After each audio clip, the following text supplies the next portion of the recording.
Hola, bienvenidos a Esquina Literaria. Soy Yolanda Miranda y les estoy compartiendo la lectura de este libro de Yuval Noah Harari, 21 lecciones para el siglo XXI.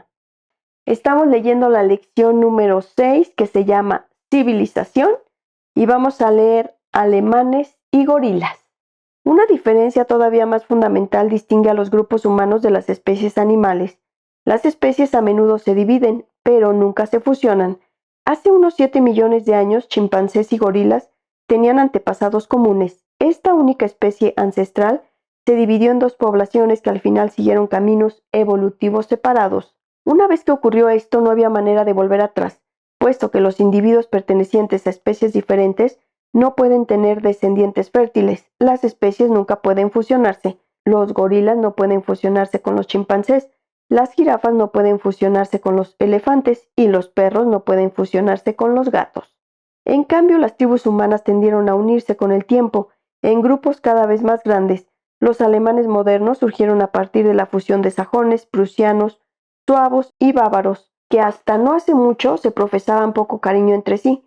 Se sabe que Otto von Bismarck dijo, después de haber leído El origen de las especies de Darwin, que el bávaro es el eslabón perdido entre el austriaco y el humano.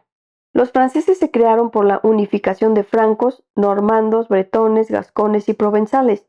Mientras tanto, al otro lado del canal, ingleses, escoceses, galeses e irlandeses fueron uniéndose poco a poco, de forma voluntaria o no, para dar lugar a los británicos. En un futuro no muy lejano, alemanes, franceses y británicos podrían todavía unirse para formar europeos. Las fusiones no siempre duran. Como estos días saben muy bien los habitantes de Londres, Edimburgo y Bruselas, el Brexit podría iniciar la descomposición simultánea tanto del Reino Unido como de la Unión Europea, pero a la larga la dirección de la historia es clara. Hace 10.000 años la humanidad estaba dividida en incontables tribus aisladas. Con cada milenio que pasaba, estas tribus se fusionaron en grupos cada vez mayores, creando cada vez menos civilizaciones diferentes. En las generaciones recientes, las pocas civilizaciones que perduraban han estado uniéndose en una única civilización global. Las divisiones políticas, étnicas, culturales y económicas resisten, pero no socavan la unidad fundamental. De hecho, algunas divisiones solo son posibles por una estructura común dominante. Por ejemplo, en economía, la división del trabajo no puede funcionar a menos que todos compartan un mismo mercado. Un país no puede especializarse en producir automóviles o petróleo, a menos que pueda comprar alimentos a otros países que cultivan trigo y arroz. El proceso de unificación humana ha adoptado dos formas: establecer vínculos entre grupos distintos y homogeneizar prácticas en los distintos grupos.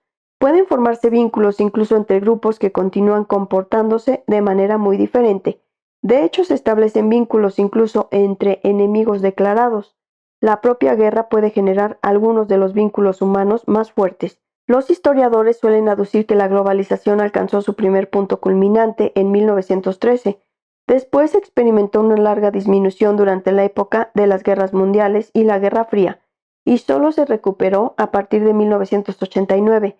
Esto tal vez sea cierto respecto a la globalización económica, pero pasa por alto la dinámica diferente, aunque igual de importante, de la globalización militar. La guerra difunde ideas, tecnologías y personas mucho más deprisa que el comercio. En 1918, Estados Unidos estaba más estrechamente conectado con Europa que en 1913. Ambos fueron separándose en los años de entreguerras para acabar con sus destinos inextricablemente mezclados por la Segunda Guerra Mundial y la Guerra Fría. La guerra también hace que las personas se interesen mucho más las unas por las otras. Estados Unidos nunca tuvo un contacto tan estrecho con Rusia como durante la Guerra Fría, cuando cada tos en un pasillo de Moscú hacía que algunas personas corrieran por las escaleras de Washington. La gente se preocupa mucho más por sus enemigos que por sus socios comerciales. Por cada película americana sobre Taiwán, probablemente haya 50 sobre Vietnam. Espero que les haya gustado la lectura del día de hoy de este libro, 21 lecciones para el siglo XXI. Los espero en el próximo video para continuar con esta lectura. Muchas gracias por escucharme.